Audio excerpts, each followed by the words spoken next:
y está por suceder algo que puede ser muy simbólico respecto a cómo el Estado desatiende a las víctimas, no solo a las que perecen, sino también a las familias. Cuando, por ejemplo, decide tomar o dejar en libertad a una persona que está procesada o condenada por un homicidio. Exacto. Vamos a hablar del caso de Rosalía Jara. Esto es una chica de Fortín Olmos. Ella salió hace 3 años de su casa, nunca más regresó y tras un año desaparecida se encontró su cuerpo. Fue asesinada a 90 kilómetros de su casa, fue hallado el cuerpo.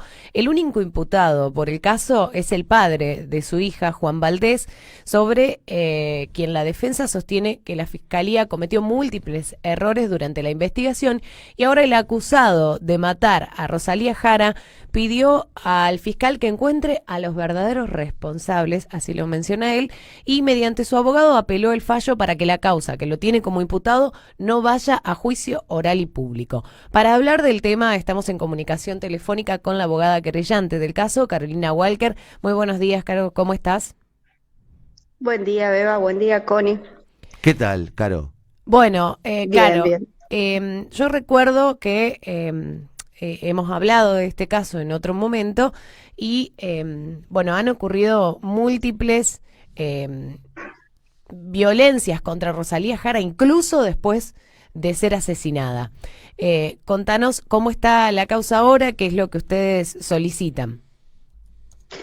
Mira, la causa está bastante avanzada, ya con el fallo dictado luego de la audiencia preliminar, haciéndose lugar a ambas acusaciones, tanto la de la Fiscalía como la de la querella, y bueno, habiéndose hecho un análisis de admisibilidad de la prueba, que es lo que se hace en esa audiencia, ya estaríamos en condiciones de que se abra la etapa de juicio oral y público. Lamentablemente la defensa apeló ese fallo, y el día martes tuvimos precisamente la audiencia de cámara que se hizo mediante Zoom. La verdad que el fundamento de la apelación no existe, bueno, como no sé si ustedes lo saben, técnicamente para que exista un fundamento para una apelación tiene que haber un gravamen irreparable, que este no es el caso, porque en todo caso lo que se pretende es que se llegue a juicio para poder discutir la prueba. No se puede discutir la prueba antes del juicio oral y público, y lo que plantea la defensa es que no existen pruebas, digamos, es un sinsentivo el mismo fundamento de la apelación. Pero bueno, lamentablemente, obviamente es el derecho del imputado, tuvimos que pasar por esta etapa, que además tuvo una suspensión de la audiencia iba a ser los primeros días de abril, y el defensor planteó una revocatoria porque precisamente lo que él pedía es que se haga en forma presencial. Obviamente en forma presencial por la pandemia no lo podemos realizar, así que bueno, perdimos también un mes más. Y bueno, lamentablemente, y si bien yo estoy convencida que el doctor Bernacchia, que fue el juez de cámara, va a dictar el fallo favorable a la Fiscalía y a la querella, es decir, rechazando este recurso, hemos perdido un tiempo importante que hoy por hoy la verdad que no tenemos. El 17 de julio se cumplen los 3 años de prisión preventiva de Valdés. Existe una gran posibilidad de que quede en libertad porque, bueno, nuestra ley procesal dice que una persona no puede estar privada de su libertad por más de 3 años en forma preventiva sin que se abra la etapa de juicio. Obviamente nosotros vamos a solicitar, en el caso de que no se abra el juicio antes de esa fecha, la extensión de la prisión preventiva, pero bueno, esto ya es una cuestión de discusión constitucional en donde hay posturas a favor y posturas en contra, y bueno, existe una alta probabilidad que en el caso de que no se abra el juicio, Valdés finalmente pase el juicio en libertad, lo que también hace peligrar la efectividad del juicio, ¿no? Porque estamos hablando de una persona que ya a través de otras personas ha intimidado a muchos testigos. Exacto, de eso quería hablar, Caro. Valdés, en caso de que él transite en el juicio en libertad, sabemos que él ya ha tenido otras actitudes que, a ver si vos las podés contar y desarrollar. Él amenazó a los testigos. Sí, no fueron amenazas concretas, pero sí hubo sugerencias, por decirlo de algún modo, para que no declaren o declaren de tal manera o que mientan. Incluso hay hasta capturas de WhatsApp, digamos, constatadas en el expediente, en donde otras personas le pedían esto a varios de los testigos. incluso se ha intentado, digamos, la época en la que desapareció Rosalía era época de lluvias, entonces los caminos eran intransitables y hay muchos expertos que han tenido que declarar que, bueno, uno de ellos fue intentaron cambiar esa declaración.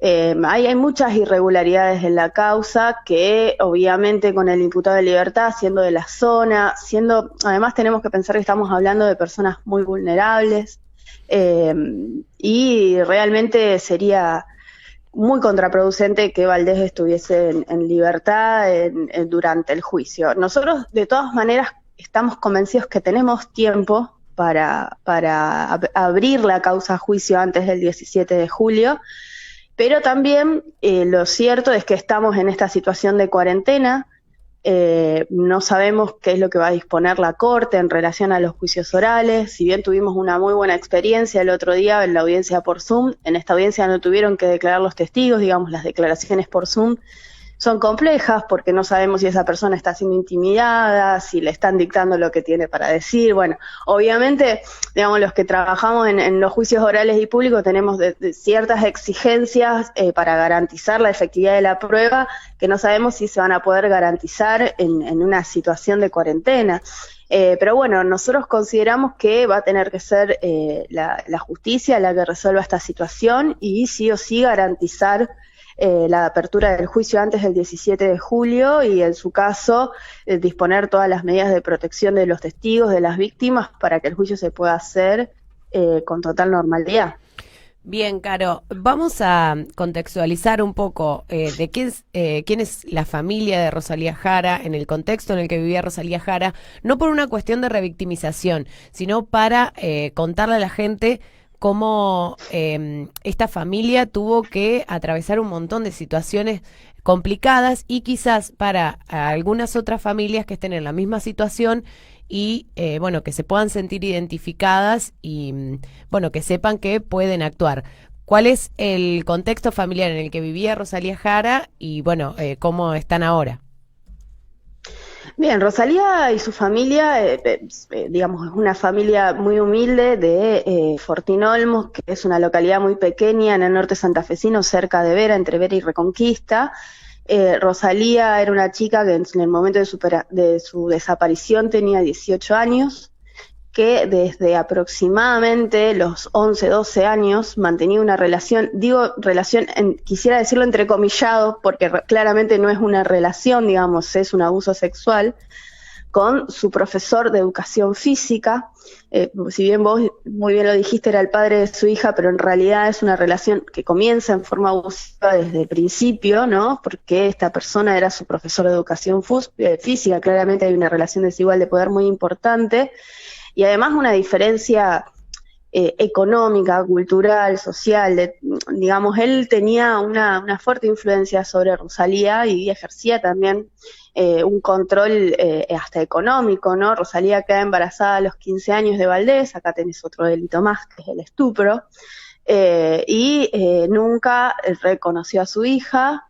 Cuando Rosalía comienza a hacer reclamos acerca de la paternidad de esta niña, es que finalmente desaparece un día a las 10 de la noche, cuando ella estaba en un bar, que, bueno, yo te digo un bar, pero en realidad es prácticamente una tapera que existe ahí en Fortín Olmos, en donde muchas chicas jóvenes ejercen la prostitución, y queda en encontrarse con Valdés, y bueno, es en este momento que él se la lleva y la asesina.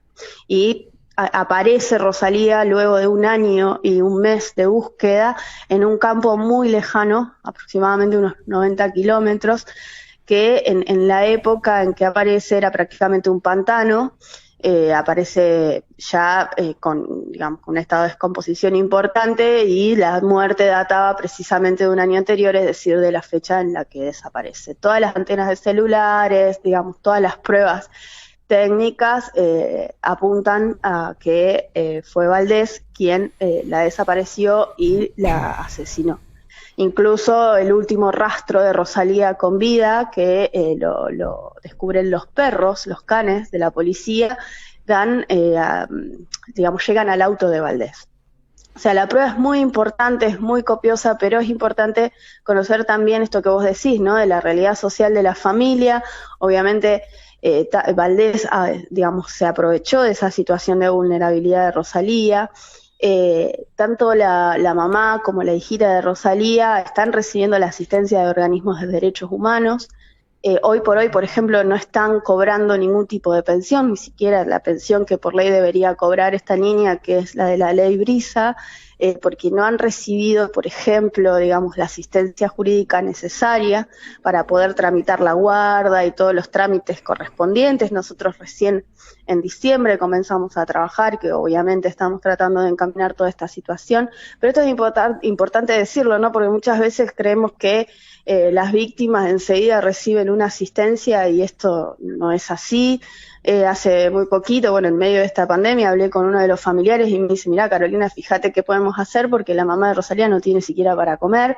O sea, la verdad que estamos en una situación de vulnerabilidad muy importante. El otro día, una de las cuestiones que planteaba la defensa era la desigualdad de armas entre la fiscalía y la defensa, y en realidad, bueno, yo ahí puse el grito en el cielo de que estamos hablando de una familia que no tiene ni para comer. Obviamente que hay una desigualdad de armas, pero esa desigualdad de armas no es para con la defensa, sino para con las víctimas que se encuentran totalmente desprotegidas por el Estado y a un paso de que el imputado quede en libertad. Así que la verdad que son situaciones que hay que resolver.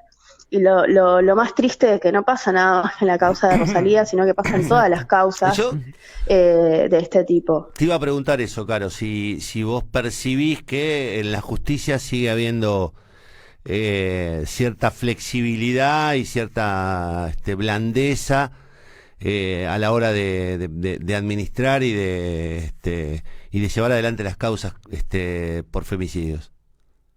Sí, absolutamente. Y más allá de las causas por femicidio, creo que tampoco la justicia, pudiendo evitar muchas situaciones, no lo está haciendo. En esta cuarentena, es impresionante la cantidad de causas que tuve de violencia, que tuve que interponer medidas autosatisfactivas, sin saber siquiera yo, como profesional, a dónde tener que recurrir, porque era un desastre, digamos, toda la situación de cómo teníamos que meter las medidas autosatisfactivas. Primero decían que era a través de fiscalía, después que era presencial, después que era por mail. Concretamente, en uno de los casos, que era gravísima la situación, estuve 5 días para que dispongan una medida de distancia, que en el caso de violencia de género 5 días pueden ser fatales. Sí. Y así sucede todo el tiempo, digamos, 0800, el asterisco 144, sí, si bien asisten a las mujeres, las escuchan, las aconsejan, concretamente no toman ninguna medida. En Rosario, por ejemplo, tuve que hacer una medida autosatisfactiva. Yo desde acá, obviamente, no podía viajar. La mando con la medida hecha a tribunales y no la dejan entrar a tribunales porque estaba violando la cuarentena. O sea, pasan ese tipo de situaciones. Las mujeres estamos realmente desprotegidas por la justicia y finalmente terminan muchas, como terminó Rosalía, y bueno, y todas las mujeres que han muerto, por ejemplo, en esta cuarentena, que realmente es muy preocupante. Pero digamos, todas esas muertes podrían, o no sé si todas, pero muchas de esas muertes podrían haber sido evitadas por una acción del Estado efectiva, ¿no? Que no, a mi entender, a mi humilde entender, no es tal. Yo le preguntaba, lo hablaba con Beba hoy, digo, de verdad, la sensación que uno tiene es que no solamente no estamos atacando el problema de fondo, porque los números son atroces, estamos hablando de casi una muerte por día, casi, y Beba ayer me explicaba que hubo 116 muertes, pero que además hubo 91 intentos de femicidios en Argentina en lo que va del año.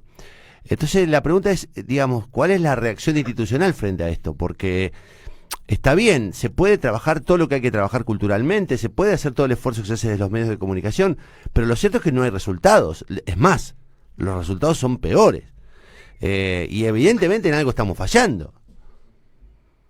Sí, yo creo que no se ponen los recursos necesarios para esto. Yo hablaba con una persona que trabaja en Rosario en género y, por ejemplo, me decía, que yo le consultaba precisamente por este caso, y me decía, yo quería pedir el botón de pánico para mi clienta y me dice, no lo pidas porque no te lo van a dar. En lo que va del mes en Rosario dimos 9 nada más, porque no tenemos. Es más, tenemos que elegir de todas las mujeres que se encuentran con una medida autosatisfactiva, es decir, una medida de distancia, exclusión de hogar, etcétera, tenemos que elegir cuál tiene más posibilidades de morir.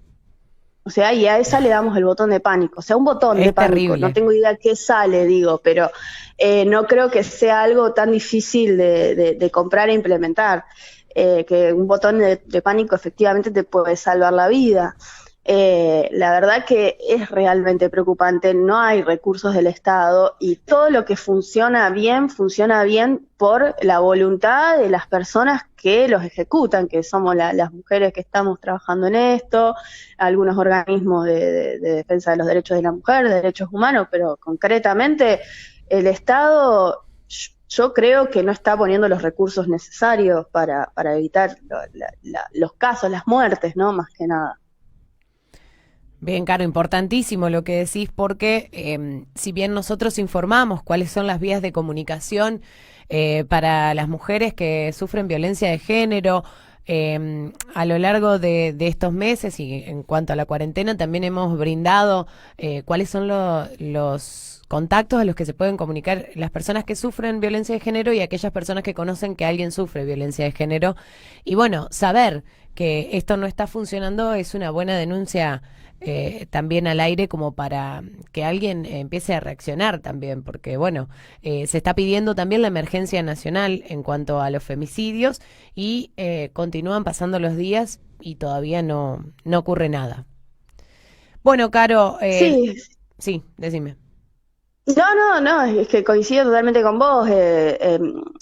Si bien estas líneas, a ver, yo no estoy diciendo que no sirvan, porque incluso sé que las contienen mucho, porque muchas veces la contención es fundamental y la mujer tiene el miedo de tomar la decisión de irse, de dejarlo, de hacer algo, y es muy importante también esta contención, pero yo creo que faltan medidas jurídicas, herramientas legales para que esa mujer pueda salir de esa casa o excluir al agresor de su casa, ¿no? Que son básicamente la presentación de medidas autosatisfactivas, que yo si tengo el acceso a un profesional me es mucho más simple, pero si no lo tengo, el Estado me lo tiene que brindar.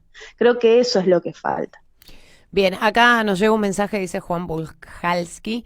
Hola, buen día. El Observatorio sobre Violencia de Género de la Unión Europea dio un informe terrible que dice que por la cuarentena aumentó un 60% la violencia de género con la pandemia y que si esto sigue de este modo, para fin de año evalúan 31 millones de casos de violencia contra la mujer para fin de año en todo el mundo.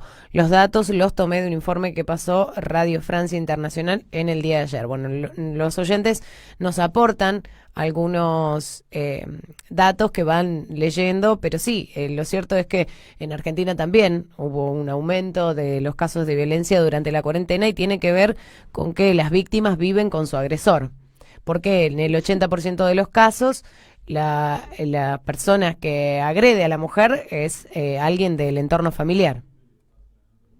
Sí, aparte obviamente el encierro, los problemas económicos, todo potencia la locura, entre comillas, que puede tener cada uno y las situaciones de violencia se incrementan, es una cuestión hasta psicológica, así que obviamente hay que tomar medidas urgentes. Bien, bueno, Connie, no sé si... No. Bueno, Caro, un placer siempre hablar con vos y bueno, la verdad que me alegra que el caso de Rosalía Jara esté en tus manos, porque bueno, sé que vas a llevarlo de la mejor manera. Así que bueno, esperemos que todo se resuelva tal como lo pidieron, como solicitaron ustedes, una extensión de esta prisión preventiva para Juan Valdés, el único acusado por el asesinato de Rosalía Jara. Y bueno, nos mantenemos en contacto. Bueno, muchas gracias a ustedes. Bueno, felicitaciones por el programa, que no se los dije al principio. Bueno, podría venir.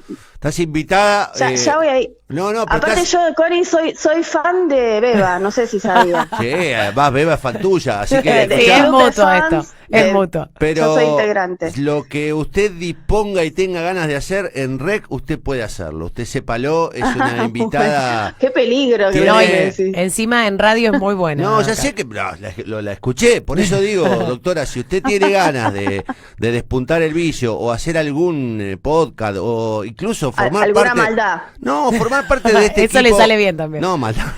Bueno, no, lo que digo, si usted tiene ganas de apuntar el vicio radial y hacer un micro, lo que a usted se le antoje, sepa que las puertas de REC están abiertas de par en par para usted. Bueno, voy a hablar con mis agentes publicitarios. Bueno, sí, si no estamos cobrando tanto. Como me dijo ese Rottenberg. Beso grande, Caro. Bueno, felicitaciones de verdad. Hasta luego. Es un valor muy importante. Es un patrimonio muy importante para las mujeres y para la lucha de muchas injusticias en Santa Fe. Puntualmente para el caso Rosalía Jara, Connie, Carolina Walker activó un montón de protocolos que no estaban dentro del caso, y para que te des una idea, la familia no había recibido el cuerpo de Rosalía Jara. Bueno, ella hizo toda una movida, digo yo, pero bueno, ella manejó la situación de la mejor manera, y yo creo que la familia de Rosalía Jara debe agradecer también que esté Carolina, porque fueron escuchados. Y lo que yo le pedí a ella de que contextualice cuál es el entorno de Rosalía Jara y cómo viven, es porque, bueno, estamos hablando de una población del norte santafesino con muy bajos recursos, y en el momento que sale el caso de Rosalía Jara, al mes siguiente había salido el caso de Maldonado.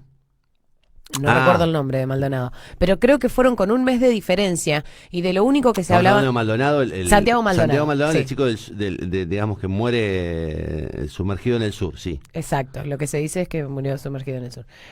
Bueno, cuando sale ese caso, sale a un mes de lo que había pasado con Rosalía Jara, y los medios solo hablaban de eso, y la familia de Rosalía Jara se encontraba desesperada porque hacía un mes que la hija no aparecía. Y bueno, tiene una hija, como contó Caro, y entonces no tenían ellos los recursos para llevar adelante, ni o el para respaldo mediático, ni el respaldo mediático, ni los recursos para poder venir hasta Santa Fe capital para hacerse escuchar. Así que bueno, fue bastante trágico todo el comienzo y la desaparición. Por eso es muy importante el trabajo de Carolina. Y en el Walker. caso de los chiquitos violados del chiquito violado por sus abuelos en Esperanza, hay un laburo de Carolina en general, con sus respectivos socios. En el caso Baraldo, sí. En el caso Baraldo, digo, nosotros hemos seguido muy de cerca y acompañado muy de cerca todo el laburo que hace. Y no siempre en situaciones cómodas, y no siempre exentas de amenazas, y no siempre, digo, hay que valorar este tipo de mujeres, protegerlas, cuando digo protegerlas no estoy haciendo mansplaining, estoy diciendo protegerlas en el sentido de darle todas las garantías para que puedan hacer su laburo sin ninguna dificultad. El cuerpo de Rosalía Jara apareció no hace tanto tiempo, y digamos, hace muy poco tiempo que la justicia pudo determinar que se trataba de un femicidio o de un homicidio que tiene todos los elementos como para sospechar que fue, como lo acaban de escuchar, un femicidio, y hay claros elementos de prueba como para sospechar que es esta persona que estaba a punto de quedar en libertad. Ojalá no quede en libertad, como ojalá no quede en libertad nadie que signifique un riesgo para las víctimas o para las familiares de las víctimas, porque esto es lamentablemente otra de las cosas que se viene pasando. Ayer en la Cámara de Diputados hubo un pedido explícito para que se revean aquellas medidas que hayan dejado de libertad a algunas de estas personas, y me parece que es el camino, pero lamentablemente en esto yo tengo que reconocértelo, hay que hacerlo todo el tiempo con palanca, todo el tiempo con esfuerzo, todo el tiempo como un pedido, todo el tiempo como un reclamo. No es que surge naturalmente de la justicia tomar medidas que claramente amparen a la mujer. Todo el tiempo hay que esperar que el juez no le dé bola al fiscal, hay que esperar ¿viste? Digo, a veces uno termina comprendiendo las dificultades, las complicaciones que tienen las mujeres, no ya en el ámbito de la propia violencia de género, sino en la búsqueda de la justicia. Lo acaba de decir Carolina.